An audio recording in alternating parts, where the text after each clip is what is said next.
లేదా కాస్త చిన్నబుచ్చుకున్నారో కనిపించట్లేదు, పెద్దగా వినిపించట్లేదు. ఎట్లా మరి వాళ్ళని కలుపుకుంటూ ఎలా ముందుకెళ్ళడం? అదే ఇప్పుడు బయట ప్రచారం ఏమవుతుందో, ప్రచార సాధనాల్లో ఏమొస్తుందో అది మనకు సంబంధం లేదండి. మా పార్టీలో అందరం కూడా కలిసి ఉన్నాం. ఎవ్వరి మధ్యన కూడా ఏ విభేదాలు లేవు. ఎస్పెషలీ నేను అధ్యక్షుడు అయిన తర్వాత నన్ను అందరూ కలిశారు, పర్సనల్గా కలిశారు. కొంతమంది రాలేకపోయారు, ఒకరికి పుట్టినరోజు ఉండే, ఒకరికి ఏదో ఇనాగ్రేషన్స్ ఉండే. తర్వాత అందరు నాకు ఇంటికి వచ్చి కలిశారు, నన్ను ఇంటికి భోజనానికి పిలిచారు. నేను అందరినీ ఎక్కడ కూడా ఎవరితో కూడా నాకు విభేదాలు లేవు, వాళ్ళకు కూడా నాతో విభేదాలు లేవు. పార్టీ ఈరోజు ముందుకు పోవాలంటే అందరు కలవాలి, కలిస్తేనే ముందుకు పోతాము.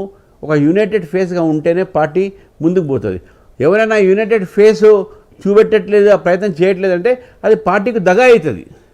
People believe in you, people are looking towards you. రాజకీయాల్లో ఈరోజు తెలంగాణలో ప్రజలు బీజేపీ చూస్తున్నారు.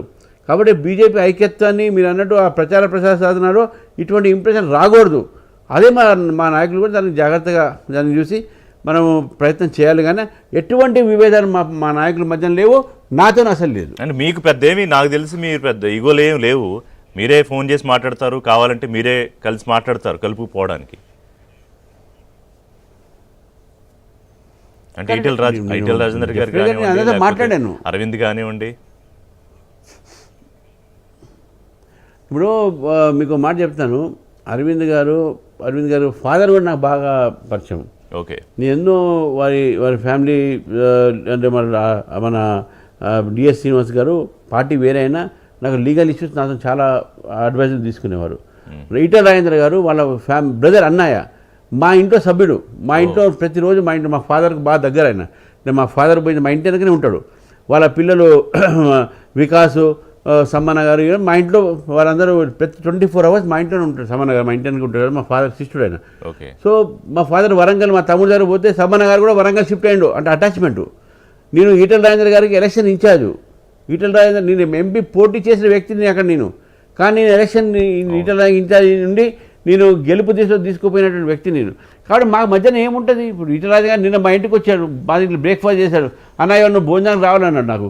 పోసం అది బయట ఏంటంటే ఈటెల రాజేందర్ వేరే, రామచంద్ర వేరే అంటారు. Definitely not. Etela Rajender same, Ramachandra కూడా సేమ్. మా బావజవాళ్ళు యూనివర్సిటీలు వేరే ఉన్నాయి, కరెక్ట్.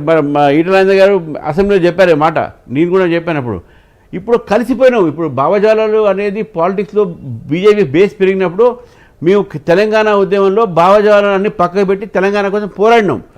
అప్పుడు తెలంగాణ కోసం పోరాడినటువంటి భావజాలాలు పక్కకు పెట్టి ఈరోజు బీజేపీ ప్రభుత్వంలో రావాలంటే మేము కూడా మా మధ్యన ఉన్నటువంటి భావజాలాలు పక్కకు పెట్టి మా మధ్యన ఉన్నటువంటి ఏదైనా ఉంటే భేదభావాలు కూడా పక్కకు పెట్టి కలిసి ముందుకు పోతాము. కలిసి ఉన్నటువంటి మీరు డెఫినెట్గా కలిసి ఉన్నామని చెప్పి కూడా ఈ సందేశాన్ని తెలంగాణ ప్రజలకు ఇస్తా ఉన్నాను మీ ద్వారా. Okay, very good. సో అయితే ఇప్పుడు చాలామందికి మీరు చెప్పిన విషయం ఇప్పటివరకు తెలియదు. అంటే మీరు అంత ఫ్యామిలీ క్లోజ్ రిలేషన్షిప్స్ ఉన్నాయని, అలాగే ప్రొఫెషనల్గా